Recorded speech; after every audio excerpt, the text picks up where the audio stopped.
Prosím, máte slovo. Takže dobrý den všem. Vážená paní předsedající, vážené poslankyně, vážení poslanci, vážené dámy a pánové, hlavně k vám dneska budu mluvit. Doufám, že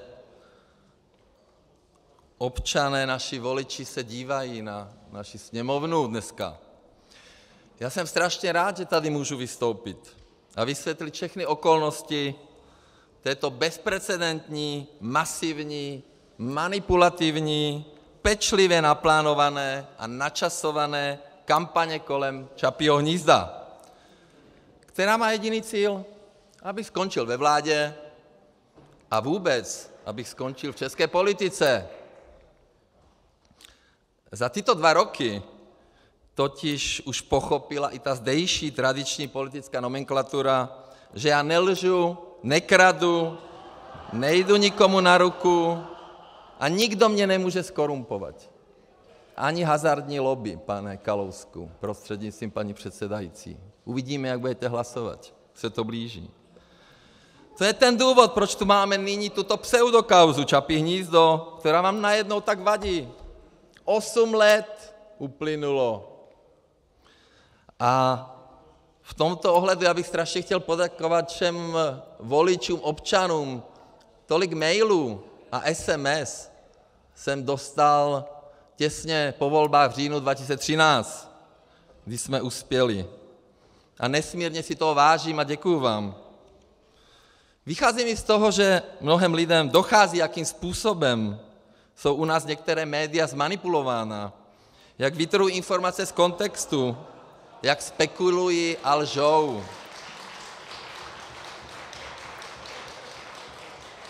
A o tom všem bych chtěl tady dnes mluvit.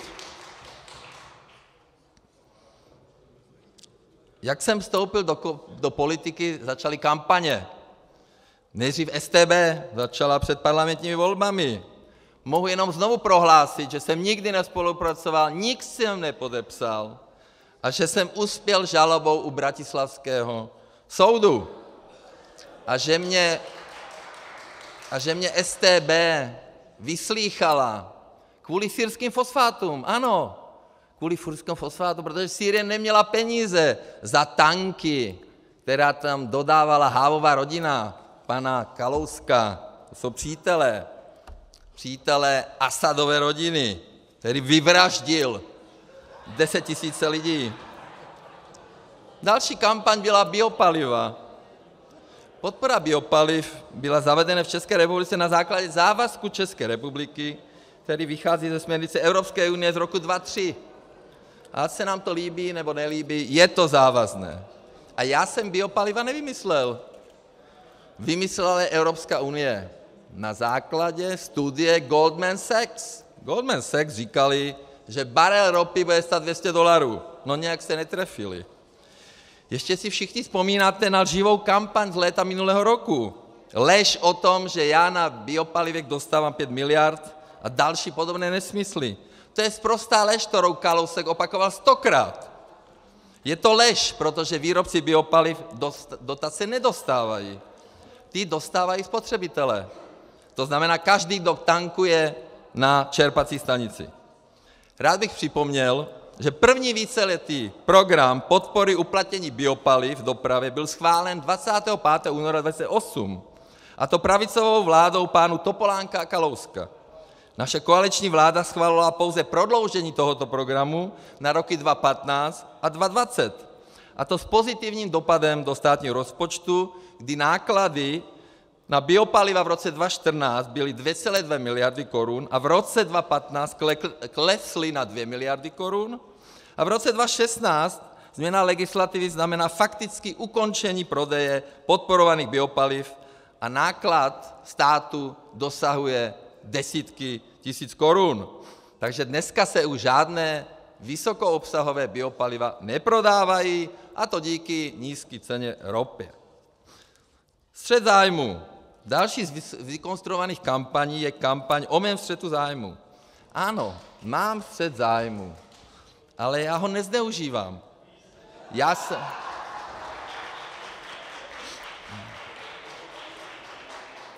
Já jsem do politiky nechtěl.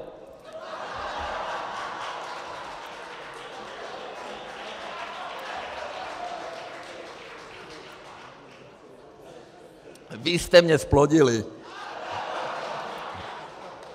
ODS a zkorumpovaný Kalousek, symbol korupce. Pane ministře, já prosím, abychom nesklouzávali do osobních útoků. Jo, omlouvám se. Moje činnost v politice má na moje firmy jenom negativní dopad. Příští rok oslaví Kostelecké uzeniny 100 let. A za 99 let se v jejich výrobcích nenašla jehla a za poslední měsíc dvakrát. To je zajímavý, to asi není. Podle mých firem, doufejme, že vám ten smích vydrží až do konce, podíl mých firem na obchodu se státem je zanedbatelných 1,7 %. Chovám se při hlasování na vládě a ve Sněmovně a na Ministerstvu financí striktně podle zákona o střetu zájmů. Přesto jsem neustále napadán za to, že moje firmy soutěží hlavně u Lesů České republiky, jejichž výběrová řízení jsou podle žebříčku sdružení EconLab při Univerzitě Karlově hodnocena jako vůbec nejvíce transparentní výběrová řízení v této zemi. Minule se pan ministr Jurečka s tím chlubil a já myslím, že má pravdu. Stejně byly hodnocena výběrová řízení u státního podniku ČEPRO. Společnost Uniles, která je součástí koncernu Agrofert, provádí pro státní lesy těžební práce a zpracovává dřevo. V roce 2014 získala tato společnost celkových 33 zakázek Lesů České republiky pouze 8 zakázek. O rok později vyhlašovaly Lesy České republiky 2 výběrové řízení. Prvním získal Uniles 12 celkových 57 zakázek a v druhém tendru o 10 zakázek neuspěl ani jednou. Chvála bohu. Soutěží se jenom o cenu a soutěží desítky firem. Takže celkově v tendrech Lesů České republiky v letech 2014 a 2015 získala společnost Uniles o 25 % lesních ploch méně než před mým vstupem do politiky a menší má i objem tržeb, těžby. Pojďme na dotace. No prosím vás, kdo vymyslel dotace? Přece Evropská unie. To ne, Kalousek ne, Evropská unie. Kalousek fungoval tak, že nám je zastavil, ale k tomu se dostanu.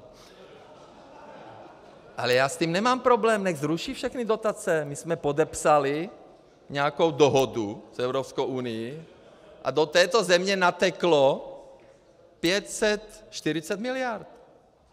Takže ODS začala tvrdit, že dostávám víc dotací, než kolik odvádím na daních.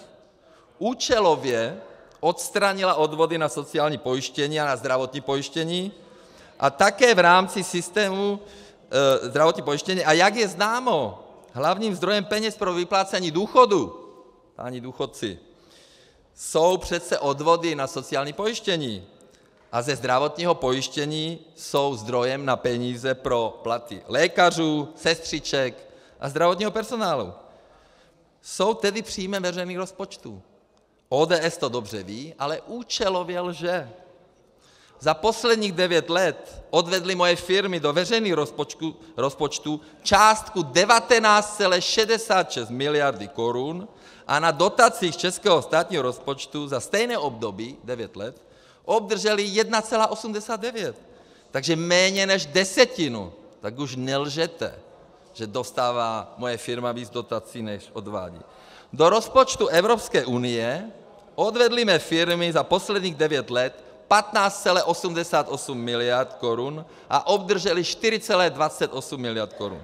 Celkově tedy za 9 let moje firmy odvedly do evropských rozpočtů, včetně rozpočtu České republiky, 35,54 miliard korun a obdrželi 6,17, což je téměř 6krát méně. Ale co je vůbec nejdůležitější, všechny moje firmy dostávají dotace podle stejných pravidel jako každé jiné české firmy v chemii, potravinářství, dřevařství nebo jiných oborech, ve kterých moje firmy podnikají. Stejně je to v dotacích v zemědělství. Moje firmy dostávají dotace na hektar stejnou částku jako každý český zemědělec. V roce 2015 to bylo cca 5 700 korun na hektar a stejně dostávají dotaci na každou krávu, mléčnou, masnou, na každé kuře a prase. Takže se to dá přesně spočítat. Kontroluje to Evropská unie. Moje firmy nejsou upřednostňovány, hrají podle stejných pravidel. Naopak dostávají o 5 % méně než podniky do 1100 hektarů. To je pravda.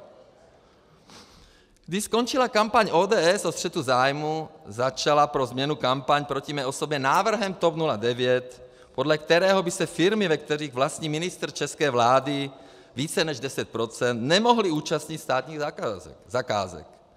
Zároveň byl připraven návrh, podle kterého ministr české vlády nemůže vlastnit ve firmě víc než 40 %.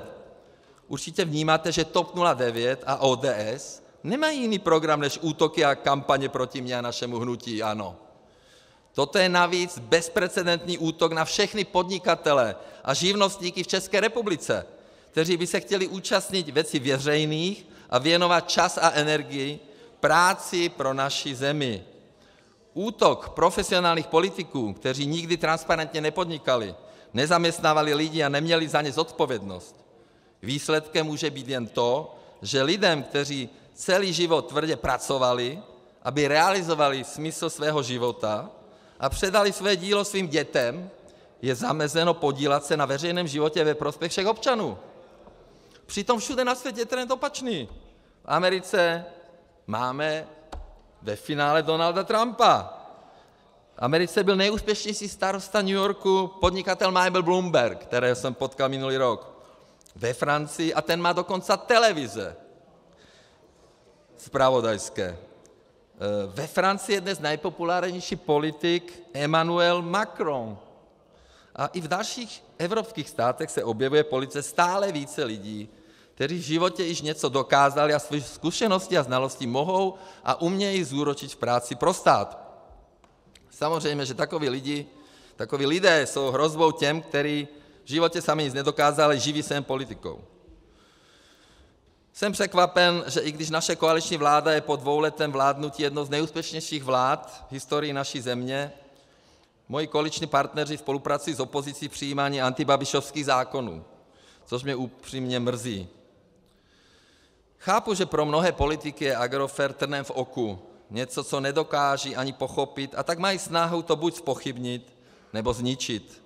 Avšak já v tomto ohledu musím říci, že zatímco ostatní velké firmy mají svá sídla v daňových rájích, Agrofert sídlí v České republice a také zde platí daně.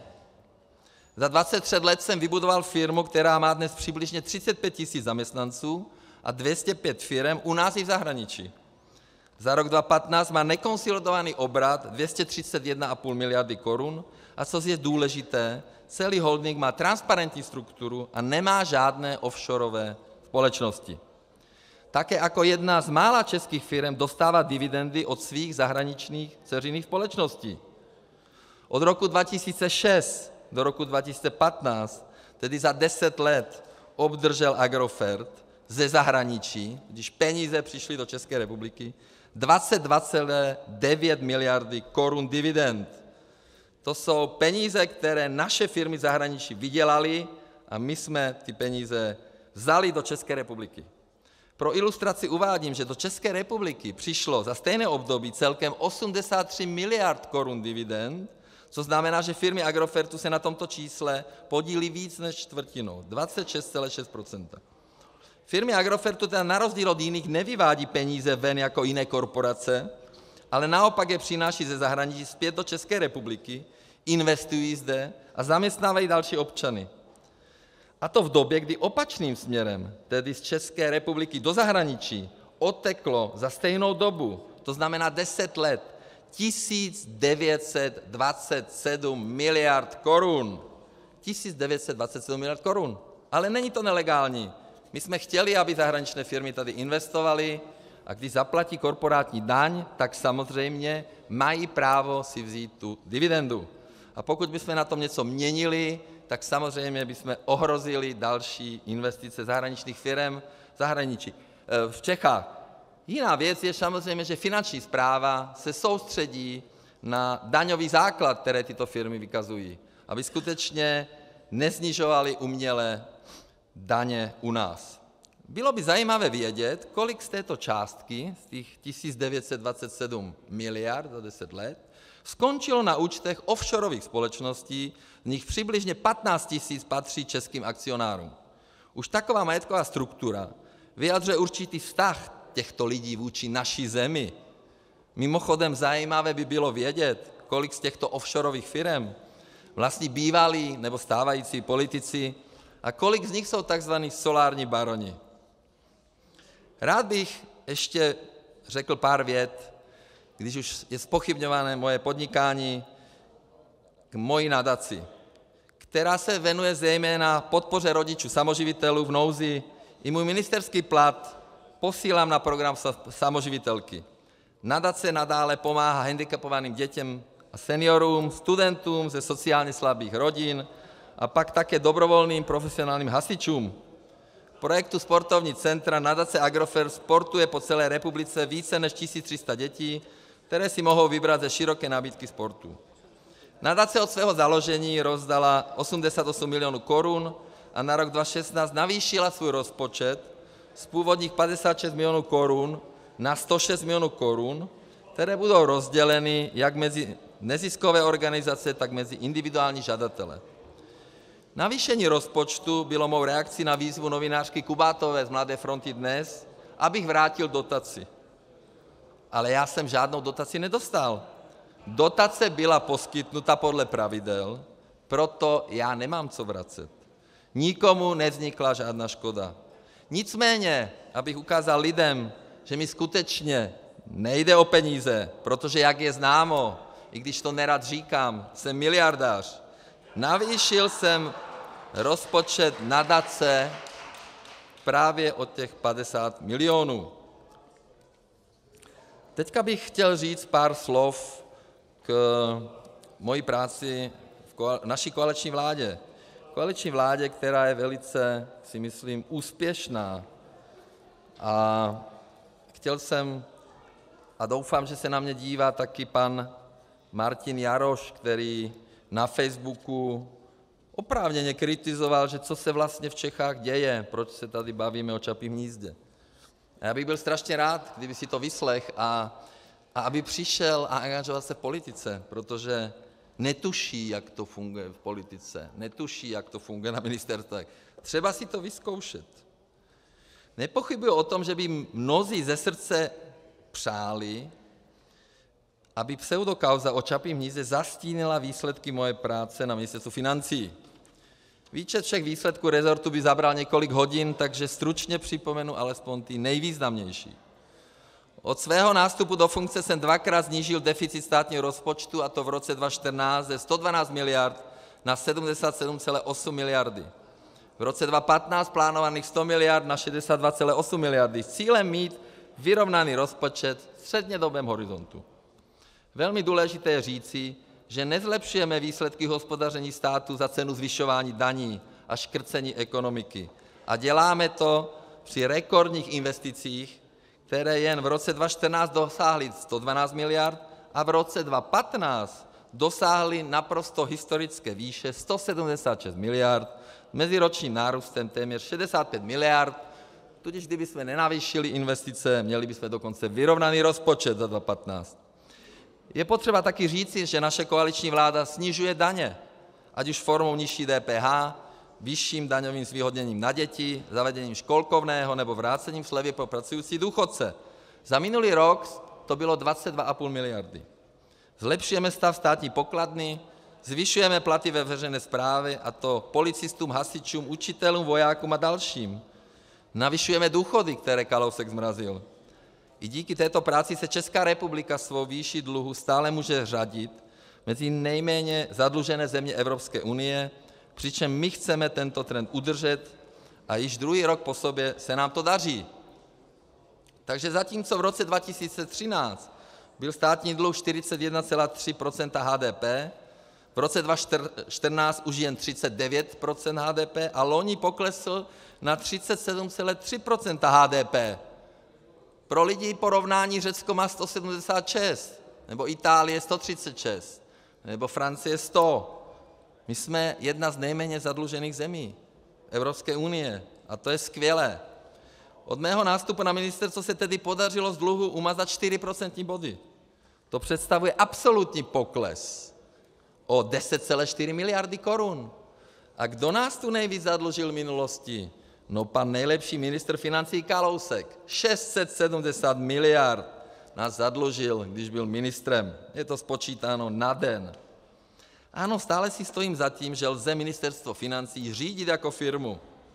Díky tomu jsme také od roku 2014 na úrokových výdajích za státní dluh uspořili bezmála 8 miliard.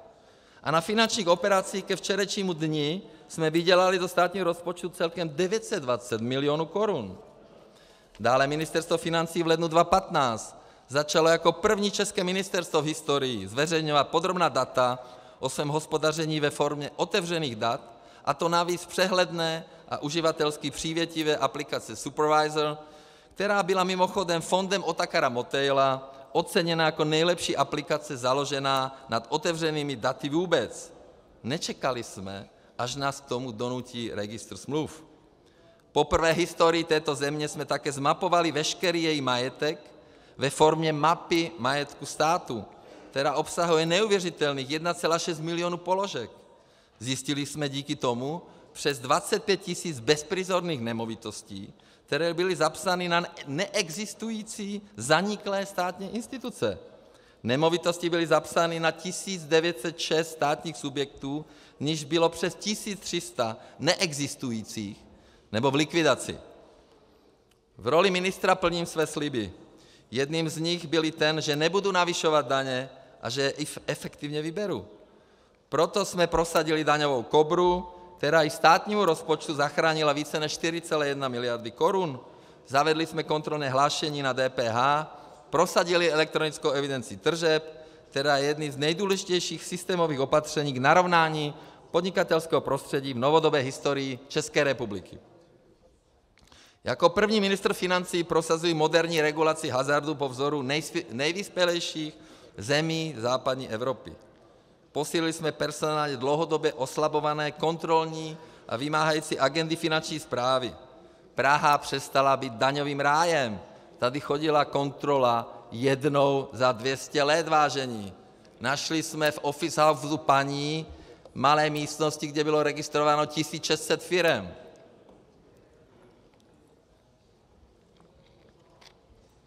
Ve srovnání s rokem 2013 jsme tak na daňových příjmech a odvodech vybrali do roku 2015 o 117,7 miliardy korun více. Znovu opakuji, o 117,7 miliardy korun více. Jste se mi vysmívali, že vybereme stovky miliard. A my je vybíráme. Do konce roku 2017 budeme na 200. A není to málo peněz. Kdybychom je dali jenom na důchody, měsíčně můžeme každému důchodci přidat 820 korun. Kdybychom je dali na dálnice, postavíme 400 kilometrů nových dálnic. Kdybychom je dali učitelům, zvýšíme jejich výplatu o 12 000. Bohužel zanedbaných a podfinancovaných oblastí bylo v České republice zanecháno tolik, že jejich náprava je postupná a není otázkou jedného funkčního období vlády. Dnes je tu svolána mimořádná schůze Sněmovny kvůli pseudokauze, která se navíc měla odehrát před 8 lety, tedy dávno předtím, než jsem vstoupil do politiky. A já se ptám, je tohle skutečně něco, kvůli čemu by měla mimořádně zasedat Sněmovna? Včera jsme byli svědkem hrozné tragédie v Bruselu. Dneska vidíme, že evropští politici nezvládli migraci ani integraci migrantů, že lhali, že dneska největší problém jsou pravděpodobně ty no-go zóny, ty původní migranti. A nechtěli to přiznat. Ovlivňovali média, aby o tom nemluvili. A to je velký problém. A impotence některých evropských politiků je hrozná.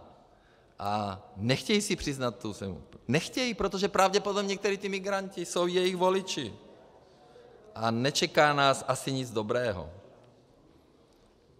Takže já si nepamatuju, a jsem to studoval, a nevím, jestli prostřednictvím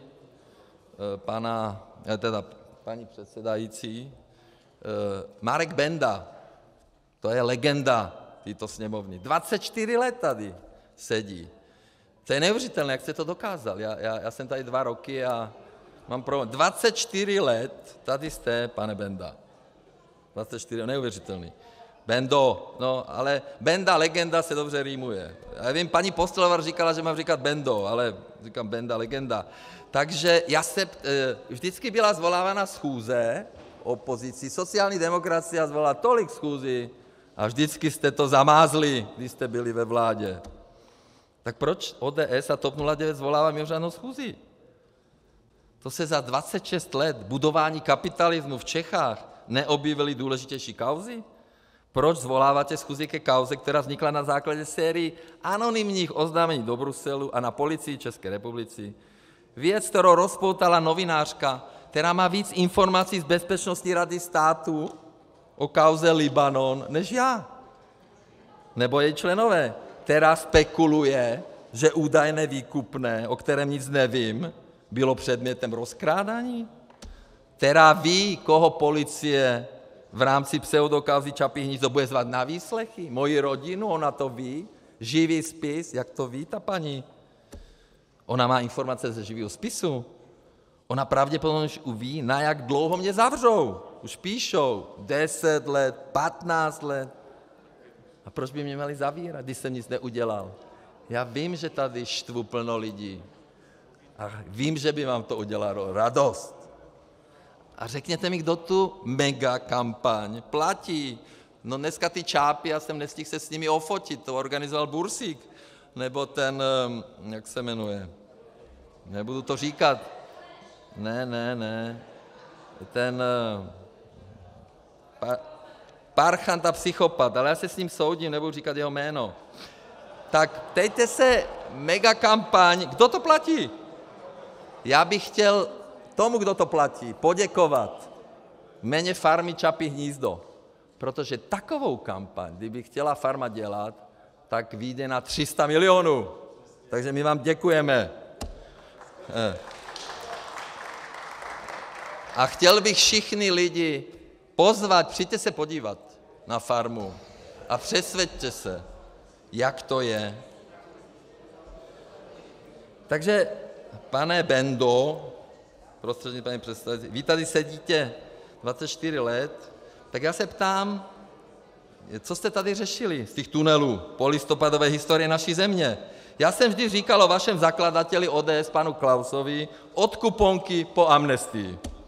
Nejdřív jste to nechali vašimi kumpany rozkrást a potom to váš zakladatel s korumpovanou amnestií, kterou prominul, odpustil. Když jste tady řešili kuponovou privatizaci harvardské fondy Koženého, ty nás stály 100 miliard. IPB, vždy tam seděl ten Weigl, však ODS ovládala IPB. Státní banky, které jste nechali rozkrást a které jste následně vyvedli do ČKA, kde jste to rozkradli podruhé? A co lehké topné oleje? A konkurs Chemapolu? A Agrobanka za 50 miliard? A Bohemia za 20? A co kauza Easy, peníze, které skončily někde na účet ve Švýcarsku? Prostě nevysvětlili tento tunel vašim členům ODS. ČKA nás stála 236 miliard. IPB měla 270 miliard špatných úvěrů. A co naše předsednictví Evropské unie spojené s kauzou Promofro? Pan Kalousek mluvil v Bruselu o ostudě ohledně Čapího hnízda. No vy jste udělali největší ostudu. Vy jste řešili kauzu Promopro za 180 milionů korun, které odešly na účty nastrčených firem a které vybírali bílé koně v hotovosti. A ještě jsme zapomněli na to, že nám v roce 2012 Brusel, když byl pan Kalousek ministr financí, kvůli korupci zastavil veškeré čerpání evropských fondů. Takže největší ostudou Bruselu jste byli vy. A co nám ten Brusel řekl? Špatná kontrola. Brusel vytkl. 15.3.2012 premiér české vlády Nečas oficiálně potvrdil, že Česko má velké potíže s čerpáním peněz Evropské unie.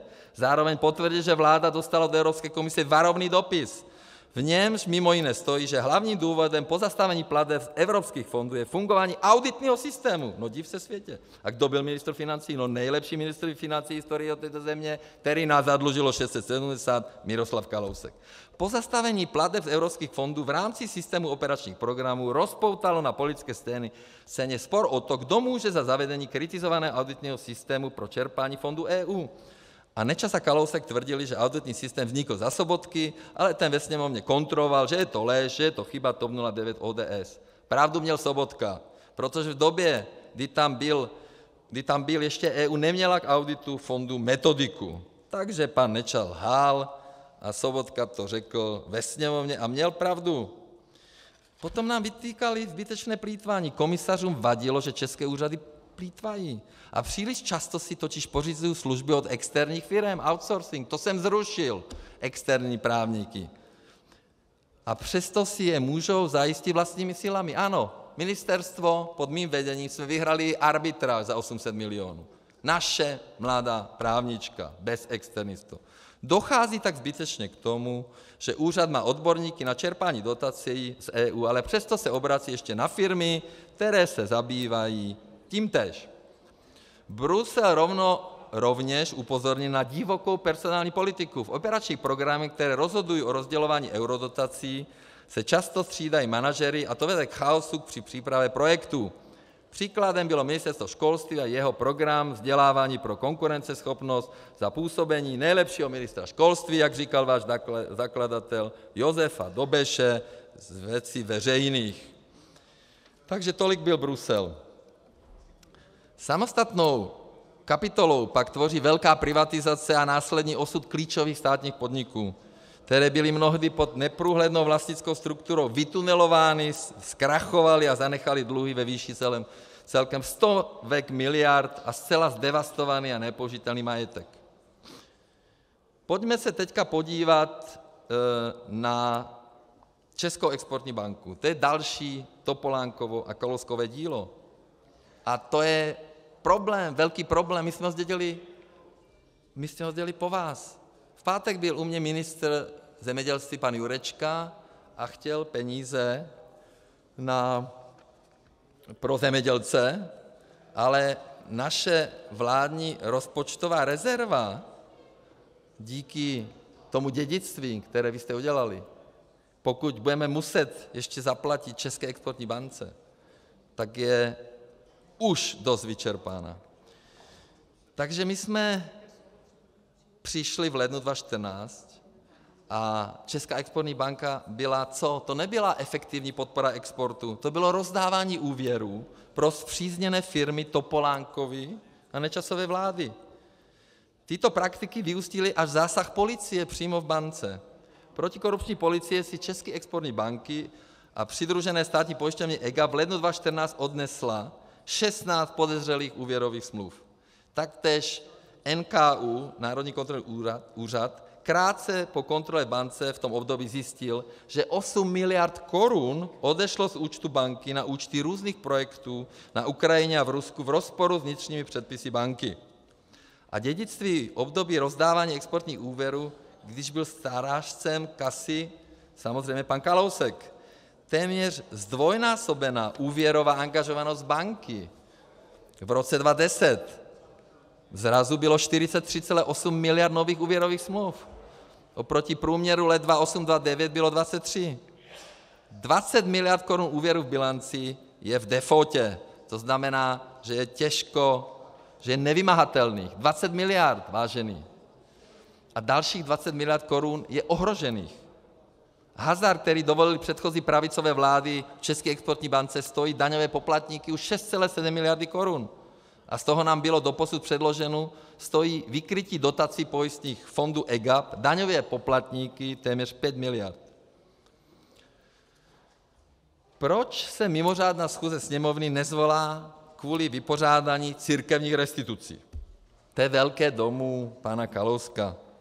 Kdy stát vrátí majetek v hodnotě 75 miliard korun a za nevydaný majetek bude církvím vyplaceno 59 miliard korun v průběhu 30 let navyšovaných o inflaci. Částka se může vyšplhat na 96 miliard, přičemž 17 let bude náš stát také přispívat na výplaty duchovním. Takže celkově nás to může stát 171 miliard korun. Já nepopírám, že církevní restituce byly správným krokem, ale ne v takové formě, která měla za cíl jediné - vytáhnout další peníze z kapes občanů do politických stran. A hlavní otázkou je, jak byl tento Kalouskův tunel zrealizován. Jeden pamětník říká, že Jankovský, tehdejší ministr pro místní rozvoj, za Nečasovy-Kalouskovy vlády dostal konkrétní částku, kolik má stát církvím vrátit a zaplatit. Jenom tak si můžeme vysvětlit, proč podle výpočtu Českého statistického úřadu stát v případě církevních restitucí ocenil majetek příliš draho, takže i cena za nevydaný majetek je nadhodnocená. Podle interní zprávy statistického úřadu v roce 2015, kterou zveřejnila média, měla být cena za metr čtvereční zemědělské půdy zhruba 14 korun. A proč stát zaplatil 44, když to mělo být 14? 44. A lesní pozemky měly být 10 korun a stát zaplatil 27. Takže zjednodušeně řečeno, to znamená, že kvůli schválení Nečasovou vládou a iniciátorem celého projektu církevních restitucí panem Kalouskem bude stát vyplácet peněžní náhradu o miliardy vyšší, než by musel, a to bude až do roku 2043. A co třeba mimořádná schůze kvůli solárním spekulantům? Celkem Češi, daňoví poplatníci, zaplatí kvůli špatnému zákonu zhruba 600 miliard korun navíc za podporu solárních baronů, což je kvalifikovaný odhad Energetického regulačního úřadu. A navíc 5 z 20 největších solárních elektráren mělo anonymní akcie. Kdo pak asi byl jejich vlastníkem? Martin Roman nebo Háva od Kalouska, kmotři nebo dokonce někteří poslanci? Když náklady na solární elektrárny začaly prudce klesat, ale podpora ceny garantované státem ne, očekávalo se, že vláda Mirka Topolánka nějak zareaguje. K ničemu nedošlo. S důsledky jednoho z největších tunelů na veřejné prostředky se tak potýkáme dodnes. Za rok 2016 vydá český státní rozpočet na podporu obnovitelných zdrojů téměř 44 miliard, z toho je dotace ze státního rozpočtu 22 miliard a zbytek zaplatí občané. Privatizace letiště Praha. Tento plánovaný tunel za 100 miliard odtajnili Janouškovy odposlechy. To byl pán z ODS. Aktéři Kalousek, Topolánek, Řebíček, Bém. Podle odposlechu si měli rozdělit provizi z privatizace letiště Praha, které mělo hodnotu 100 miliard. A tehdy byl akcionářem letiště samozřejmě pan ministr Kalousek. Tuhle miliardovou šarádu vám zatrhnula špát vlády, naštěstí. Ale Řebíček s Kalouskem stihli aspoň pro letiště koupit totálně předražený pozemek za 4 miliardy, který kdysi patřil státu. Prodej ČSA, zase je tu ten pan ministr financí Kalousek. 44% jste prodali za 67,5 milionu korun. Ano, slyšíte správně. Víte, co na to tehdy řekl majitel letecké společnosti Travel Service, pan Šimáně? Že Kalousek a jeho parta prodala tento podíl za cenu půlky motoru Boeingu 737. Dotační podvody. Já se ptám prostřednictvím paní předsedající paní Němcové, ta tu sedí 18 let. Zvolali jste mimořádnou schůzi třeba kvůli největšímu dotačnímu podvodu ROP Severozápad, kde byl tehdejší šéf Petr Kušnierč už odsouzen na 5 let za to, že si říkal o úplatky? Právě dnes ho soud poslal do vězení na 7 let za ovlivňování dotačních projektů v hodnotě 1,4 miliardy korun. Zajímalo by vás, kdo ho do funkce dosadil? No přece ODS, konkrétně tehdejší předseda regionální rady Jiří Šulc. A pan Kušnierz začal u soudu mluvit o tom, jak ho ovládala chobotnice vedená lidmi napojenými na ODS. A vysvětloval to tady někdo? Není ztrátou času zvolávat mimořádnou schůzi sněmovny kvůli pseudokauze Čapí hnízdo, když ve sněmovně leží 107 zákonů, které čekají na projednání? Zákon o prokazování původu majetku, zákony na regulaci a vyšší zdanění hazardu?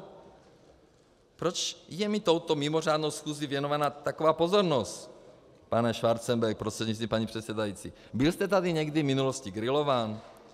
Jak se postavila podezření na vaše napojení na české podsvětí, že jste obchodoval s parťákem zavražděného kmotra Mrázka? Jak Sněmovna řešila vaše dotace na obnovu rybníků? No nijak. I média to přešla bez povšimnutí. Já vám to můžu připomenout. V roce 2002 jste podal žádost na státní dotace na opravu svých rybníků v rámci programu Obnova rybníků po povodni. Na tento účel jste obdržel v září 2003 částku 2,7 milionu korun na obnovu Kroupovského rybníka a o 2 měsíce později částku 1,8 milionu korun na obnovu rybníka Ždír. U Kroupovského rybníka byl přesažen termín pro kolaudaci zhruba o 6 měsíců. Ministerstvo financí vám ale prominulo chyby ve využívání dotací při obnově vašich rybníků. Stalo se to za vlády Mirka Topolánka a ministra financí samozřejmě dělal Kalousek. A jeho úřad dotaci neshledal závadnou. Nikdo nekřičel. Nebyl jste náhodou, pane Schwarzenberg, prostřednictvím paní předsedající, ve střetu zájmu? Pamatujete si, co jste řekl do médií, že jste o tom s nikým nemluvil? Proč takové ujištění v mém případě nestačí, ale vám ho všichni spolkli? To jste všichni zapomněli, že pan Schwarzenberg a jeho firmy získali na dotacích ze státního rozpočtu přes 150 milionů korun? A proč jste ve Sněmovně neřešili privatizaci Karlovarské Becherovky? Nebo asi tady všichni trpíte ztrátou paměti?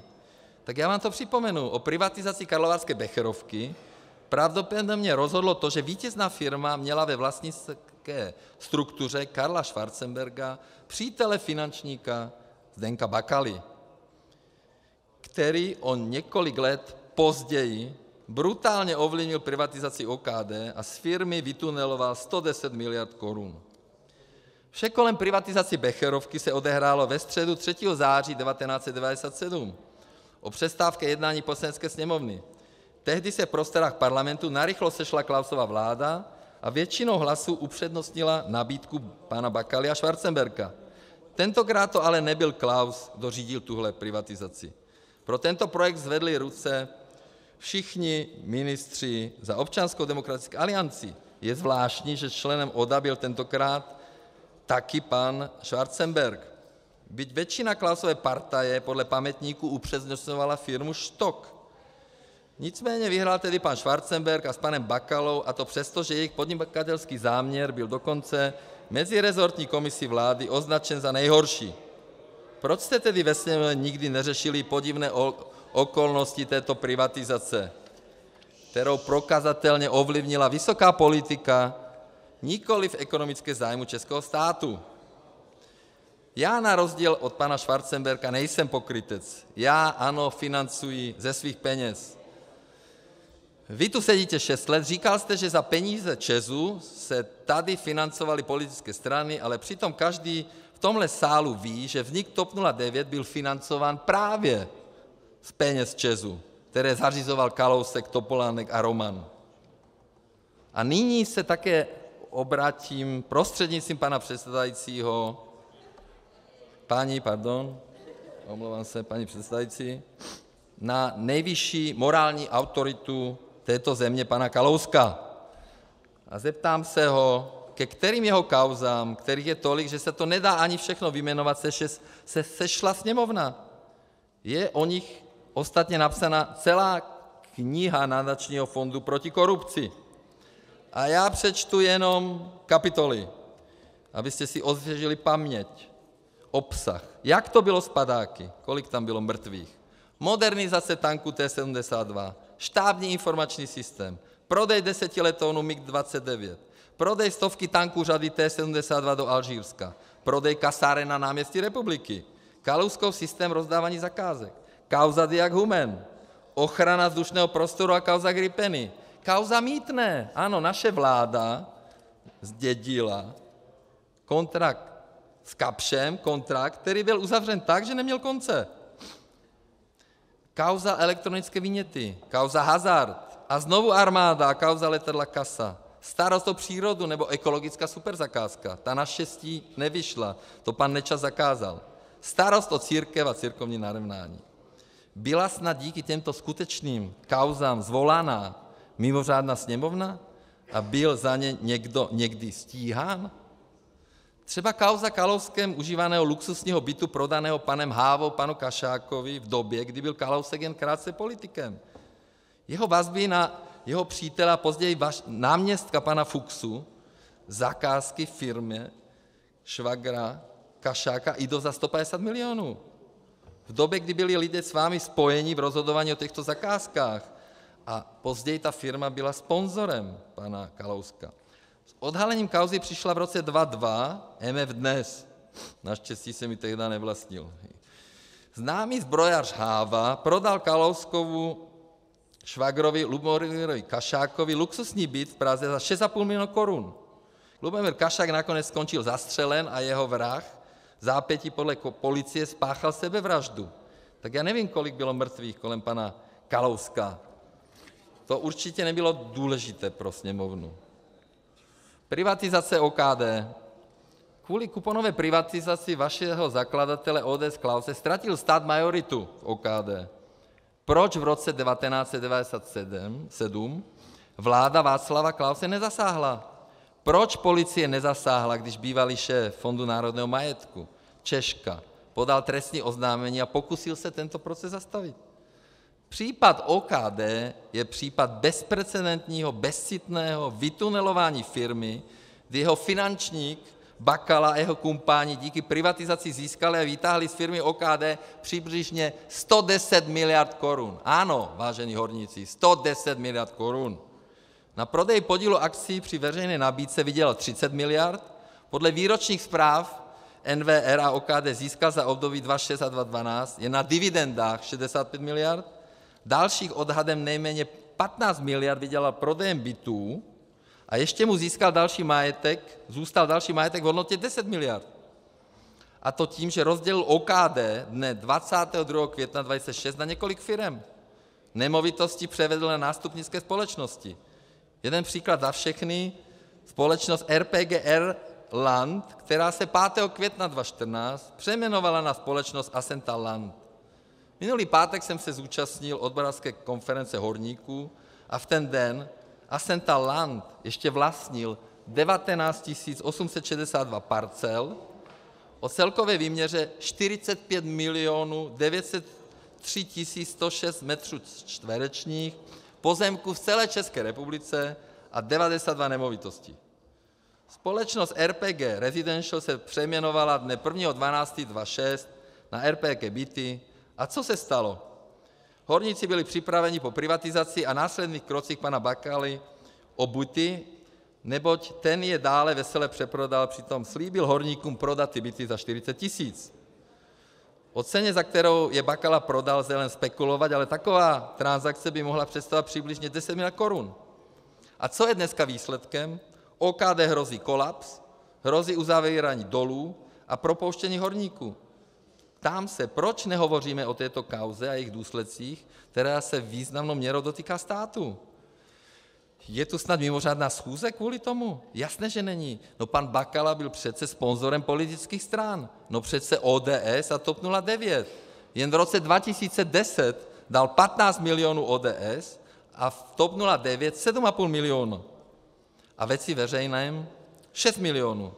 Tak já vás tedy žádám, abyste ty peníze vrátili firmě OKD, vraťte to horníkům, aby my jsme platili méně pro jejich předčasné důchody, které jsme jim slíbili. A samozřejmě naše koaliční vláda se o ní postará. Ale takových zvěrstev, které politické strany tady uskutečnily po revoluci, bylo tolik, že bych tady mohl mluvit měsíce. Teďka bych se chtěl vyjádřit k mediální štvanici, kterou na mě systém pořádá. Byli to právě Bakalovi novináři, Matrix, kteří se této kampaně aktivně účastní, kteří si ani nedali tolik práce, aby zjistili, že dotace je 50 milionů, ne 54. Ještě dnes ráno tuto lež opakovala veřejnoprávní Česká televize.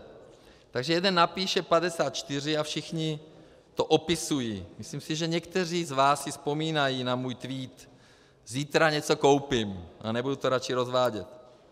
Bakalova novinářka šla 7. března 2016 ve 13:46 ještě dál. Poslouchejte, co napsala. Dobrý den, podle našich informací zasahuje policie v Čapím hnízdě. Je to pravda, co na to říkáte? Jak budete postupovat? Vnímáte to jako politickou objednávku? Volal jsem kolegům a samozřejmě tam žádná policie nebyla. Novináři nevěřili, tak tam vyjeli a žádná policie tam skutečně nebyla. Zklamaně teda odjeli pryč. Ale představte si, že bych na tu SMS-ku novinářce reagoval, třeba že jen o tom nic nevím. A možná by to zveřejnila. A škoda by byla dokonána. A tohle všechno píšou média, která vlastní Zdeněk Bakala, člověk, kvůli kterému Česká republika přišla o miliardy, člověk, který nechává krachovat doly a zbaběle utíká do Švýcarska. Dalším strůjcem nenávistné kampaně je majitel TV Barrandov Jaromír Soukup, který mě dehonestuje přes svoji televizi a všechna svá média. Začalo to kauzou, kterou vymyslel Soukupův novinář Daniel Köppl, který účelově sbírá dehonestující informace na moji rodinu. Na moji partnerku vyrobili kauzu Kabelka. Moje paní byla v televizi Barrandov dehonestována opakovaně. Soukupovi nohsledi a šmíráci čekali v autě každé ráno po dobu několika dní před bydlištěm bratra mé ženy a sledovali jeho manželku a jeho samého. Svými články a pořady terorizují naši rodinu s jedním cílem – poškodit ji. Je to jistě náhoda, že pan Soukup v minulosti pomáhal s kampaněmi ODS, Strany zelených, TOP 09, Věcí veřejných a dalších. On byl tvůrcem ekonomického programu Strany zelených a měl na starosti dotace z Evropské unie. A taky byl strůjcem fiaska mistrovství světa v klasickém lyžování v Liberci, po kterém zůstaly 100milionové dluhy. Mimochodem se mi také snažil prodat své impérium za 3 miliardy, ale protože k obchodu nedošlo, na oplátku čelím nenávistné a systematické kampani s cílem poškodit mě i mou rodinu. Dalším mediálním magnátem, jehož týdeník na mě soustavně útočí a lže, je František Savov, toho času na útěku ve Velké Británii. Člověk podezřelý z krácení daní za daňový únik ve výši 780 milionů korun, po kterém bylo vyhlášeno pátrání. Člověk, který se podílel na tunelování Českých drah a na vyvedení 500 milionů korun České konkurenční agentury, získal milionové majetky, které dříve patřily SSM. Jednalo se o jeden z největších polistopadových tunelových podvodů. Vlastnil firmy s neznámou vlastnickou strukturou se sídlem v zahraničí. Momentálně čeká na rozhodnutí soudu v Londýně, kde byl zadržen. I jeho firmy nebo firmy na něj napojené získávají peníze od státu. Třeba na mediální kampani značky Klasa za 300 milionů. Jen tak mimochodem čas kampaně na tuto značku dělal právě s panem Soukupem. Další z nositelů pravdy a člověk, který se vyjádří do médií s jistotou, že jsem udělal dotační podvod, je pan David Ondráčka z Transparency International. Pana Ondráčku jsme oslovili před parlamentními volbami v roce 2013, hnutí mu nabídlo, aby byl stínový ministr vnitra, ale tehdy neměl tu odvahu se k nám přihlásit. Až poté, když jsme v říjnu 2013 uspěli, tak při jednání koaliční vlády měl najednou velký zájem být ministr vnitra. Pan Ondráčka nemá o případu žádné informace, ale na veřejnosti tvrdí, že se jedná o dotační podvod. Bohužel také Česká televize, veřejnoprávní instituce, o které by diváci za své koncesionářské poplatky právem očekávali nezávislé a objektivní zpravodajství, rozjela to otevřenou kampaň o Čapím hnízdě a není schopná si ani ověřit informace, jak jsem to viděl dnes ráno, že dotace není 54 milionů, jak píšou Bakalovi novináři, ale 50.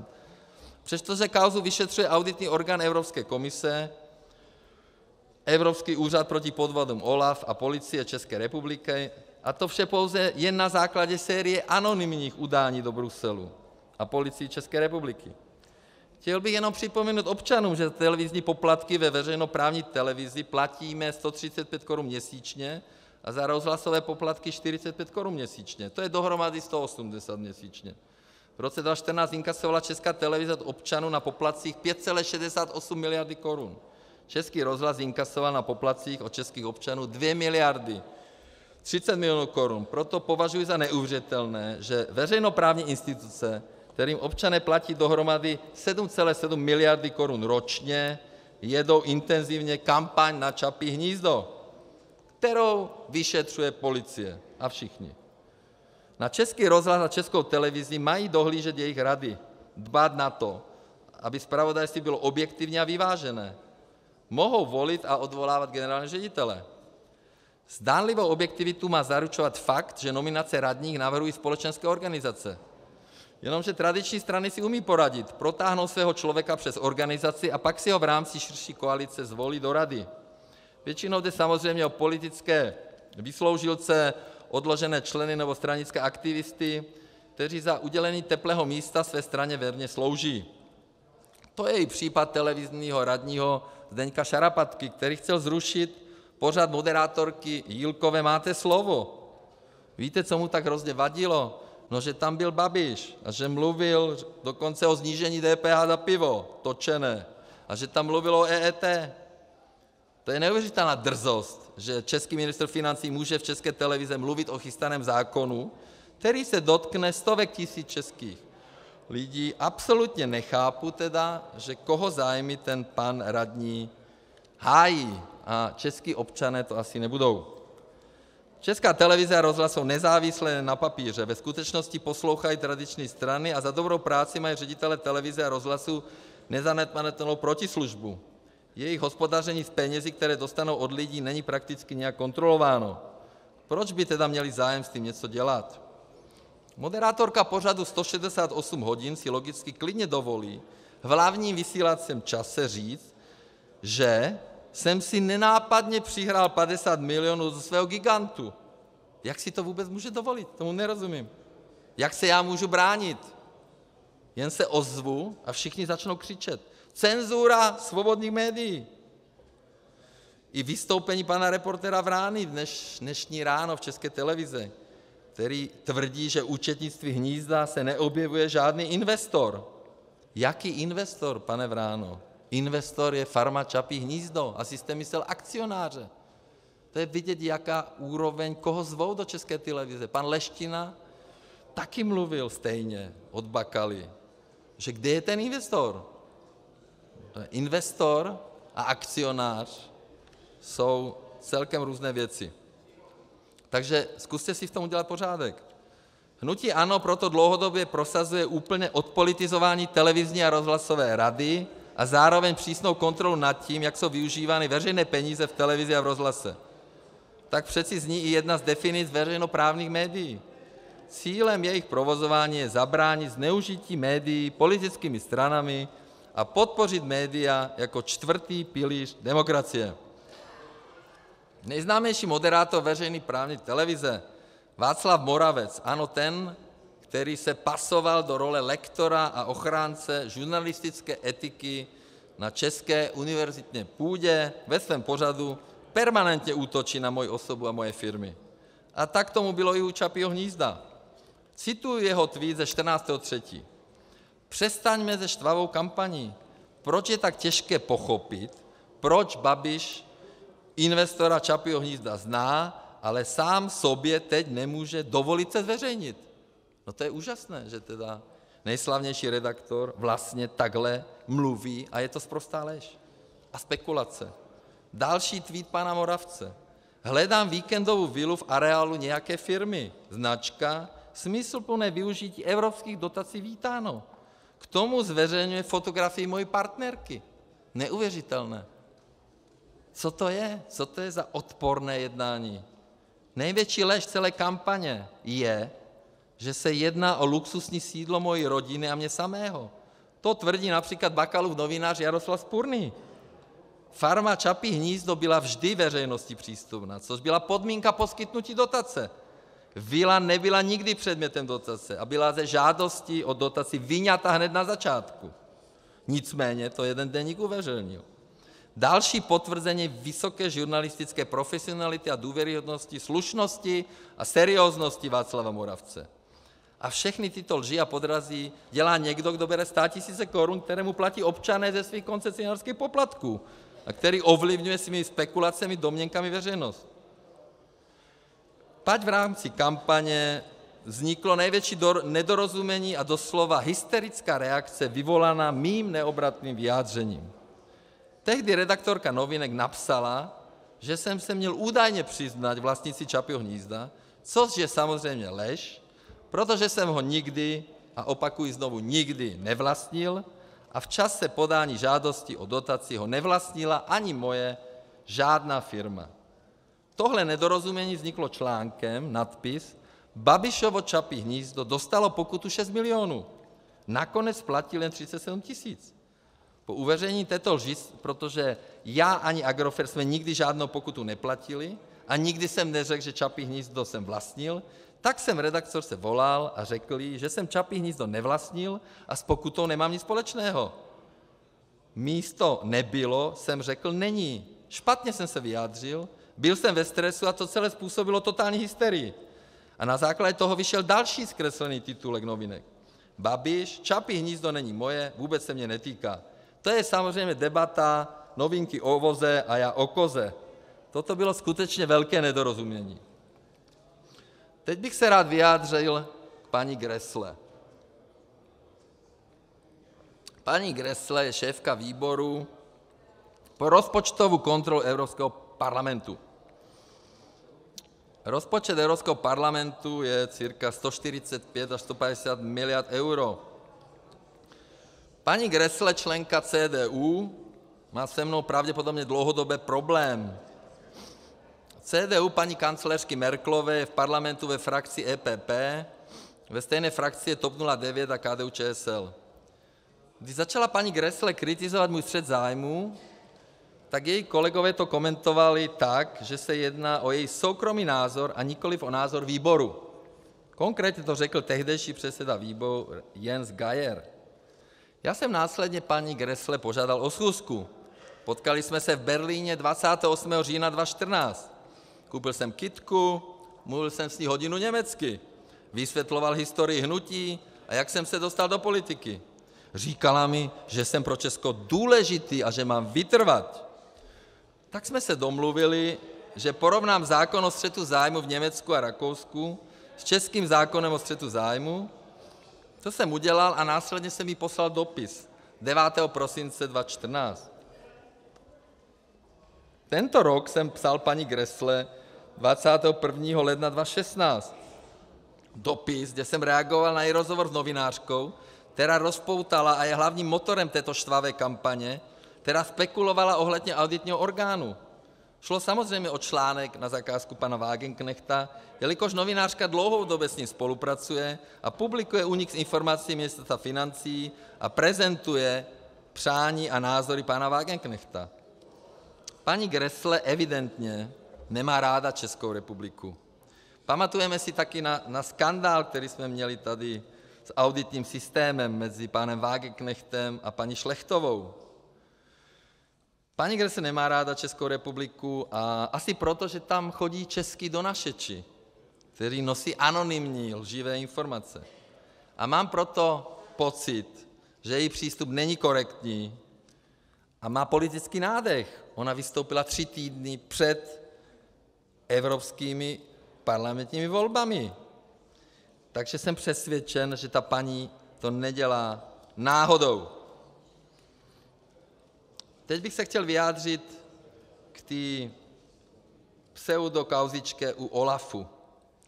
Rád bych se vyjádřil k údajnému zjišťování informací ohledně Čapího hnízda u bruselského úřadu OLAF, když tak také činí vehementně média. 5. ledna 2016 zveřejňuje jeden server zprávu, že Evropský úřad proti podvodům OLAF začal řešit podezření, že Babišova firma Agrofert změnila skrytým lobbingem ve státní správě čerpání dotací ve svůj prospěch. 6. ledna 2016 se úřednice Ministerstva financí, zařazená organizačně do oddělení centrálního kontaktního bodu AFKOS, obrátila z pověření náměstka Vyhnánka na OLAF, aby se potvrdilo, zda je informace pravdivá, či nikoliv.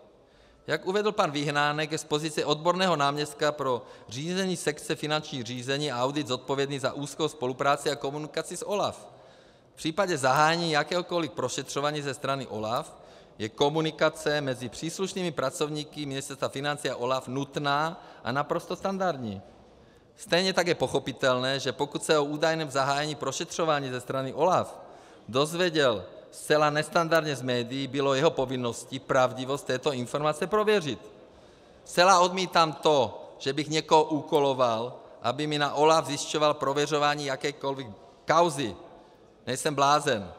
Náměstek Vyhnánek tak učinil z vlastní iniciativy a za účelem plnění svých pracovních povinností, za něž je plně odpovědný. Nepřísluší mi ani hodnotit, proč se náměstek obrací na toho či oného úředníka. V dané věci se jedná o odborného náměstka, který je za danou agendu zodpovědný, přičemž na komunikaci s podřízenými neshledávám nic závadného. Dle vyjádření náměstka Vyhnánka, které poskytli médiím, se jedná o dlouholetou zaměstnankyni Ministerstva financí, zabývající se touto agendou a je považována za jednu z nejzkušenějších odborníc. 22. a 26. ledna 2016 jsem na základě žádosti o schůzku hovořil s nadřízenými úřednici, která se obrátila s pověřením náměstka Vyhnánka na OLAF. Hovořil jsem s nadřízenými té úřednice, s tou úřednicí jsem nehovořil. Nadřízené jsem vyslechl a seznámil se s jejich pohledem na věc. Jelikož se jedná ale o spor mezi zaměstnanci a navíc se týká společnosti Agrofert, obrátil jsem se na státního tajemníka, pod nějž všichni státní úředníci v souladu se zákonem o státní službě spadají, ať danou věc v rámci svých kompetencí řeší. Kdybych jakkoliv ve věci nadále osobně intervenoval, bylo by mi takové jednání nepochybně vyčítáno jako zneužití a ovlivňování situace. Uvedeným zaměstnanci nebylo podáno Ministerstva financí žádné oficiální podání, a to ani prostřednictvím prošetřovatele Ministerstva financí. Stížnosti podle zákona o státní službě nebo návrhu na kárné řízení, ačkoliv ze strany státního tajemníka byli ujištěni, že podají návrh na kárnou stížnost, bude se jim okamžitě zabývat. Aktuálně můžu jen sdělit, že na Ministerstvo financí věc řeší státní tajemník, který mě informoval, že v této souvislosti byl podán podnět na Úřad vlády. Pevně věřím, že Úřad vlády se danou věcí bude zabývat a zcela nezávisle posoudí veškeré okolnosti, nikoliv podle médií, kde jsou zcela účelově interpretovány dílčí okolnosti případu nebo uváděny zcela nepravdivé a vykonstruované závěry. Chtěl bych se krátce vyjádřit k stanovisku Nadačního fondu proti korupci. Mě jako velice mrzí, že nadační fond nepočkal na můj projev a na vysvětlení, protože pan Karel Janeček, který je zakladatel Nadačního fondu boje proti korupci, který se ohání dobrou morálkou a dobrými mravy, tak pokud vím, tak v minulosti měl problémy s daní na ostrově Mauritius a ohrazoval se tím, že v Čechách nebyla možnost je založit. 3 roky poté, co české zákony takový byznys umožňují, se přesto přesun nechystá a schovává svoji firmu v luxusním daňovém ráji, tak já nechápu, proč on mně něco káže. No a máme tady samozřejmě pana Jančuru, který mě teda taky pobavil. Pan Jančura nás stále s panem ministrem Ťokem terorizuje kvůli Českým dráhám, ale my jsme ty České dráhy, ano, převzali, tam jste měli žaludu a to jsme měli ty České dráhy nechat tak? Nebo pan Jančura bojuje u paní ministryně Šlechtové za ohýbání zákona o veřejných zakázkách? My jsme tady placeni za stát s panem ministrem Dobrým Ťokem a náš úkol je s Českými dráhami udělat maximum, aby nezbankrotovali. Stejně pokrytecky vnímám iniciativu Vraťte nám stát, která mě vyzývá k odpovědím na nějaké hloupé otázky. No tak je strašně úsměvné, že kdo je zakladatelem té iniciativy? No pan Petr Havlík, zakládající člen ODS, ten chtěl řídit naše hnutí za 200 000 měsíčně. Ten pan Petr Havlík je česká Lotynka. Já vůbec nechápu, jak může být někdo protikorupční aktivista. Zakladatel ODS, poradce pana Klause a bývalý hlavní manažer ODS mě vyzývá, abych vysvětlil nějaké otázky, které většinou jsou nesmyslné. Rád bych zmínil ještě jednoho samozvaného bojovníka proti korupci, pana Janka Kroupu, o kterém jeho kolegové novináři nepokrytě říkají, že pracuje za peníze na objednávku a neštítí se ničeho. Tenhle člověk pracuje tak neprofesionálně, že na základě svědectví jednoho člověka nechal zavřít nevinnou Věru Jourovou do vazby. A jak se pak ukázalo, bylo to na základě svědectví člověka, který sám ten trestný čin spáchal. A přesto pan Kroupa v pohodě dál chodí po světě a tváří se, že nestranně píše kauzy. Zrovna tu dnešní. Tvrdí, že jsem koupil na farmu hnízdo koně, Čapí hnízdo koně. Tak jsem podle něj byl majitel v tobě získaně dotace. Je to podobně absurdní a vykonstruované jako předchozí kauzy. No a už jsem konečně u farmy.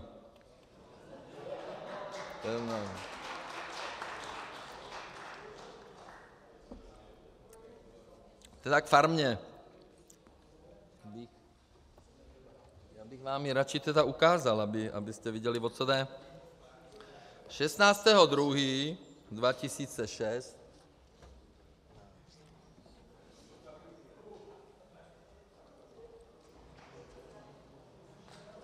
16. 2. 2006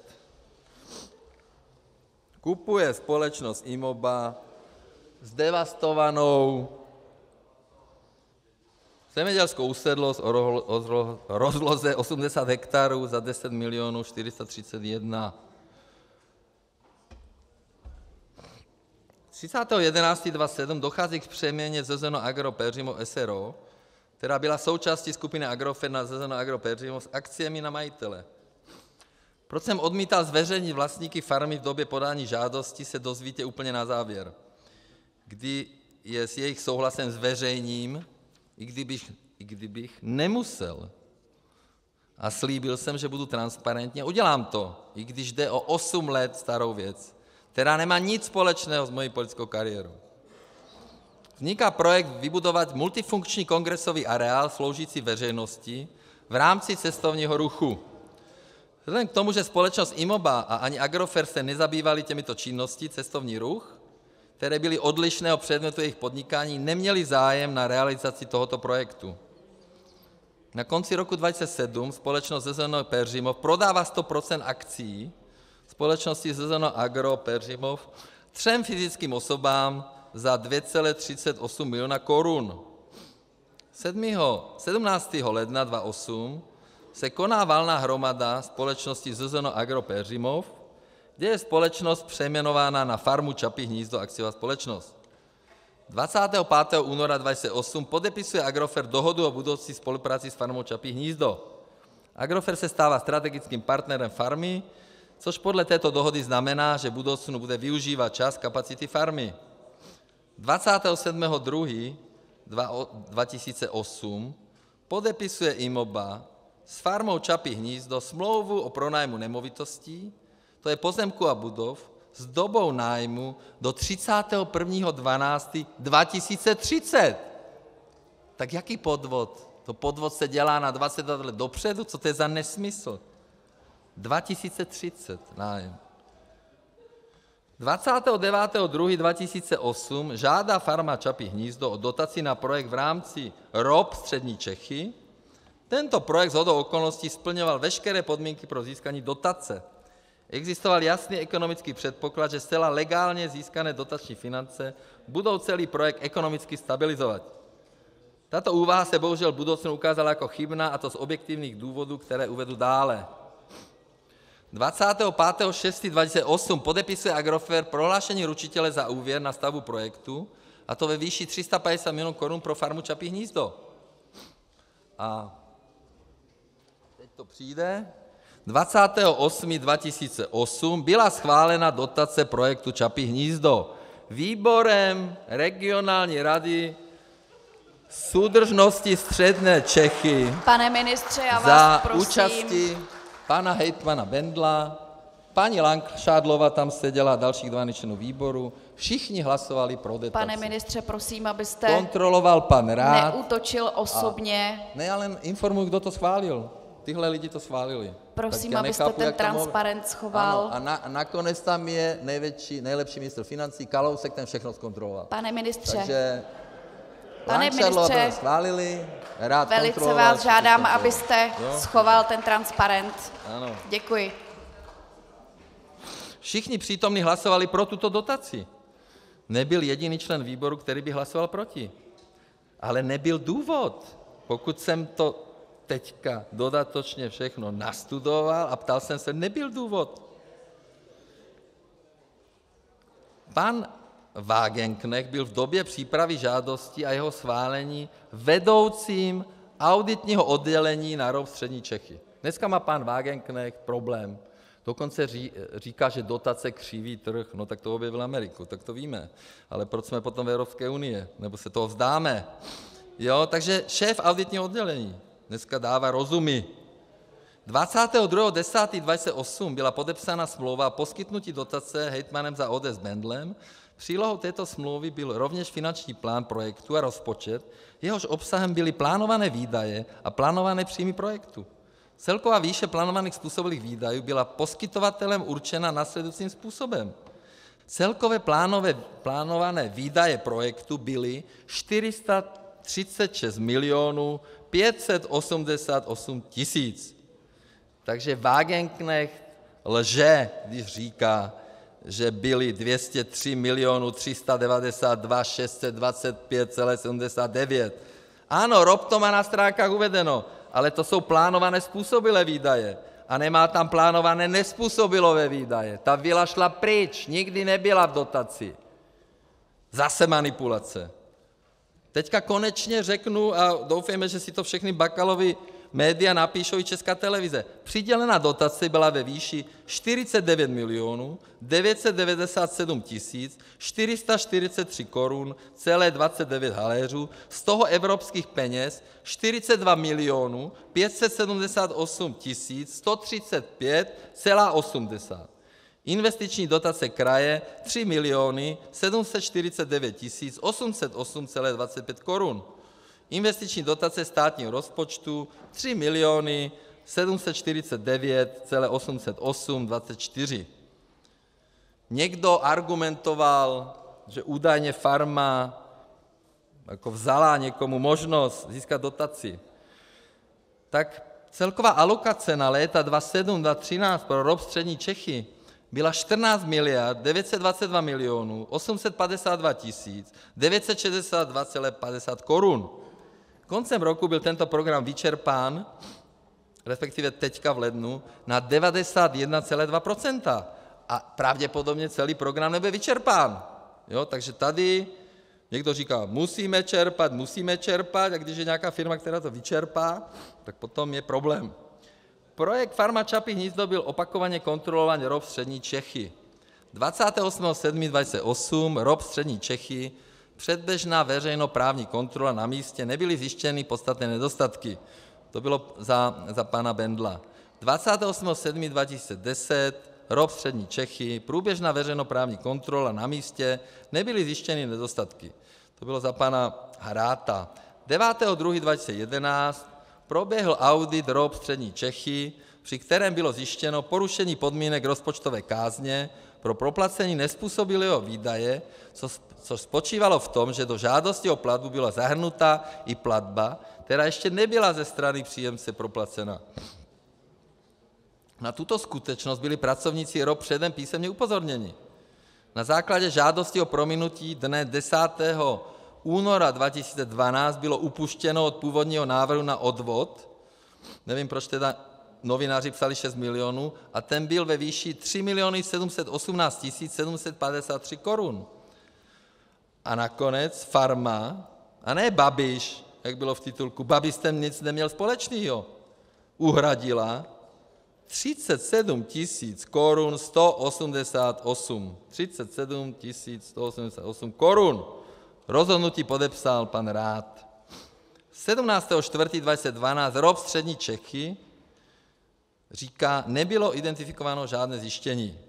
A 12.4.2013 byl ministrem financí ČR nařízen mimořádný audit realizovaný renomovanou auditorskou firmou KPMG na základě objednávky ministerstva financí a zase je tady náš oblíbený ministr financí, pan Kalousek. Všechno bez nálezu. Tak já tomu nerozumím. Vy mluvíte o nějakém podvodu? Jaký podvod tam? Jak jste na to přišli? Proč jste vůbec volali tuhle schůzi, když ji vyšetřuje Policie České republiky, když ji vyšetřuje OLAF a novináři, kteří terorizují moji rodinu? Proč jste ji zvolali? To jste nemohli počkat? Nebo nemáte jinou tému? Samozřejmě. Babiš, nepřítel. Žádný audit ani kontrola nenaznačily, že by dotace byla čerpána v rozporu s podmínkami EU. Proto jsem také ve všech svých vyjádřeních reagoval tak, že vrácení dotace nikdy nehrozilo a byla poskytnuta podle platných pravidel. Lživé mediálně propíraná vila nikdy nebyla předmětem dotace. To je na její realizaci nešla ani koruna z dotačních prostředků. Mimochodem, farma byla od samého počátku definována jako multifunkční kongresový areál Farma Čapí hnízdo. To byl oficiální název projektu, uváděný v žádosti o dotaci. Výtky, že slouží zejména pro firemní večírky, jsou neoprávněné. Farma realizuje konference, odborná školení, team buildingy, zasedání vedení firem, firemní semináře, svatby, oslavy narozenin a další akce. Její činnost je dodnes v plném souladu se záměrem projektu a nastavením předmětné výzvy. Farmu Čapí hnízdo, a teďka bych prosil, aby všichni zpozorněli, pan Šídlo, pan Spurný, všichni, navštívilo od roku 2012 do roku 2015 přes 125 tisíc návštěvníků. 125 tisíc návštěvníků. A proč říkáte, že to je Babišové luxusní sídlo, když je to lež? A z toho bylo 452 škol a mateřských školek. Přišlo 27 398 dětí, které navštívilo Ekocentrum. Pokud chcete, můžu vám tady číst všechny školy. Benešov, Bystřice, Milevská, ale nebudu, to by byla ještě další hodina.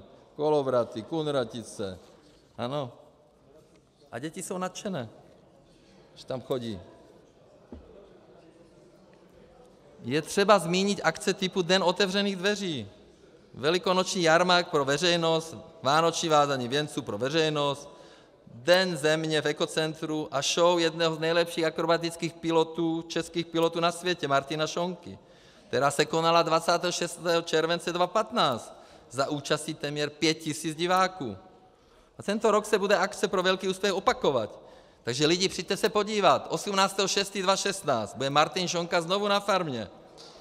V posledních 2 letech aktivně farma pomáhá zvýšit návštěvnost ostatních ubytovacích kapacitách v regionu během akcí, které převyšují jejich ubytovací kapacitu, a aktivně spolupracuje s Asociací hotelů a restaurací České republiky při podpoře cestovního ruchu. Farma Čapí hnízdo vytvořila 51, opakuji, 51 pracovních míst s většinovým zastoupením občanů okresu Benešov. Za svoji existenci odvedla farma ze sociálního a zdravotního pojištění cca 30 milionů. Smluvní formou zajišťuje sezónní práci více než 100 osob a spolupracuje s více než 50 dodavateli služeb a zboží v celém regionu. Hodnota majetku farmy Čapí hnízdo k 31.12.2015 je 738 236 577 korun. Na rok 2016 jsou plánované investice ve výši 155 863 057 korun. A to výstavba pavilonu exotických zvířat, kompletní rekonstrukce kuchyně, plynofikace areálu, výstavba nové trafostanice, výstavba venkovních bazénů, výstavba nového spa wellness, rekonstrukce čistírny odpadních vod a nafukovací hala u tenisových kurtů. Předpokládaná hodnota majetku farmy po těchto investicích bude k 31.12.2016 889 451 269 korun. To znamená, že koncem roku 2016 klesne podíl dotace na 5,32 % z celkové investice. Nevím, kolik takových projektů s poměrem vlastních zdrojů, 95%, 5% dotace je v celé Evropské unii. Myslím si, že minimum. Od roku 2008 do roku 2013 vykázala farma Čapí hnízdo ztrátu 28 560 000. Vlastní kapitál byl záporný, a to minus 25 844 000. Poměr oběžné aktiva a cizí zdroje byly k datu 31.12.2012 záporný, a to 572 755 000. A dnes ráno říkal ten pan redaktor, že vlastně neměla dluhy. Dluh farmy k předmětnému datu byl 615 458 000. Původní investiční záměr se vzhledem k finanční krizi v roce 2008, 2009 a 2010 nenaplnil. Nepodařilo se získat dostatek zakázek a individuální turistika nedokázala pokrýt splacení úvěru. Vzhledem k ručení bankovního úvěru Agrofertem byl tento nucen koncem roku 2013 projekt převzít. Po převzetí vykázala farma v roce 2014 ztrátu 40 961 milionů a v roce 2015 ztrátu 48 456 tisíc. V roce 2016 je předpoklad ztráty 52 243 tisíc. Celkově tedy ztráta za poslední 3 roky, včetně tohoto roku, bude 141 660 tisíc. Na rozdíl od jiných miliardářů nevlastním luxusní letadlo ani luxusní jachtu, ale moje firma provozuje projekt pro veřejnost, který mi dělá radost. Věřím, že po dokončení investicí perspektivně farma vydělá na svůj provoz, takže opakuju, že projekt je dnes ziskový, slouží veřejnosti a znovu zdůrazňuji, není to luxusní sídlo mojí rodiny. Každý občan naší země se může o tom přesvědčit. Takže to, co jsem vám ukázal, tady je farma Čapí hnízdo. Tohle je ten areál, můžete se přesvědčit na místě. Myslím si, že Česká republika se nemá za co stydět. No, takže to je asi všetko a jdeme do finále, abych vás nezdržoval.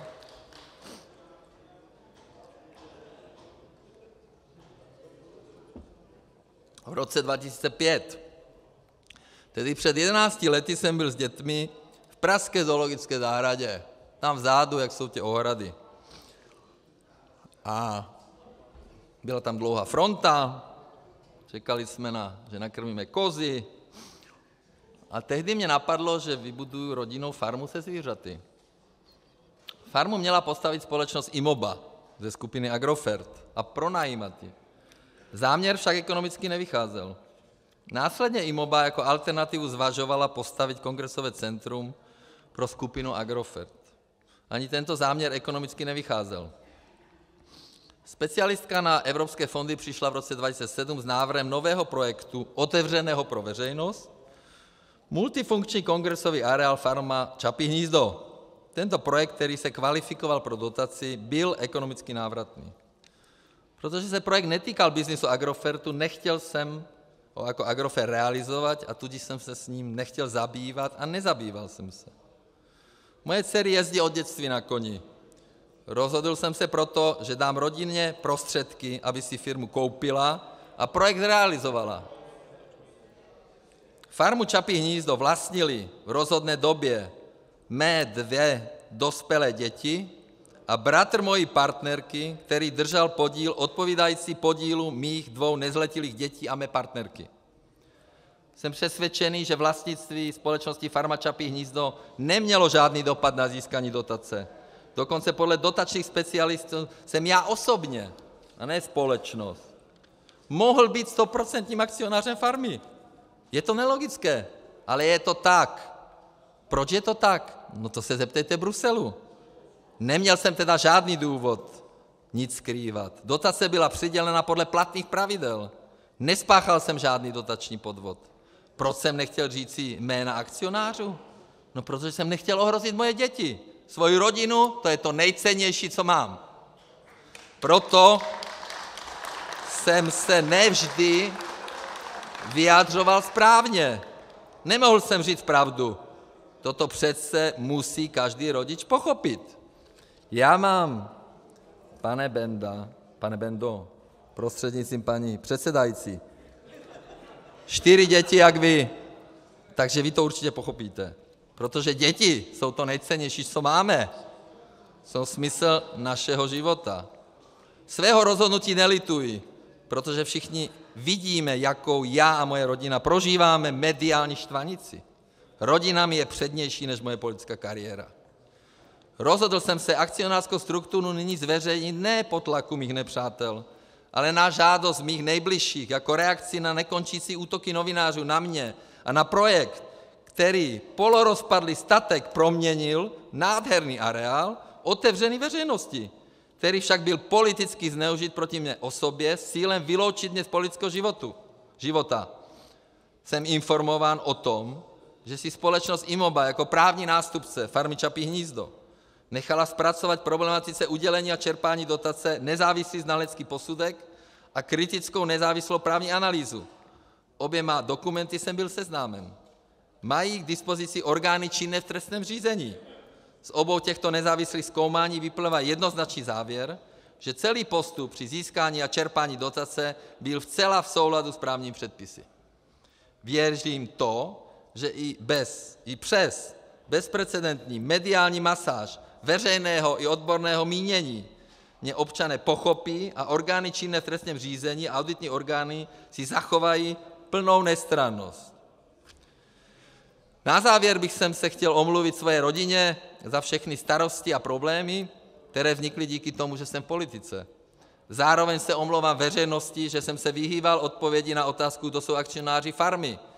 Nepředpokládal jsem, že tento skvělý projekt pro veřejnost, za který by měla být v Bruselu Česká republika pochválena, bude zneužit proti mně. Takže tolik ke kauze Čapí hnízdo. Já nepochybuju, že cokoliv bych dneska řekl, že štvanice na mě bude pokračovat. Pro mě by bylo nejlepší dneska rezignovat. Aspoň bych mohl jít za lidmi a vysvětlit jim, co je to Čapí hnízdo, jak funguje politika. Dneska to vím, v říjnu 2013 jsem to nevěděl. Ale já to neudělám, protože jsem slíbil mým voličům, že budu bojovat za náš program. A proto budu dále pokračovat. Není důvod, aby naše koaliční vláda nefungovala dál. A samozřejmě to závisí na našich koaličních partnerech. Ale já si myslím, že jsme si našlápli dobře a že bychom měli dále fungovat v prospěch této země. Děkuji za pozornost.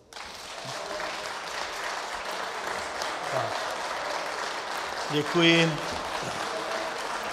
panu místopředsedovi vlády. Hezké odpoledne,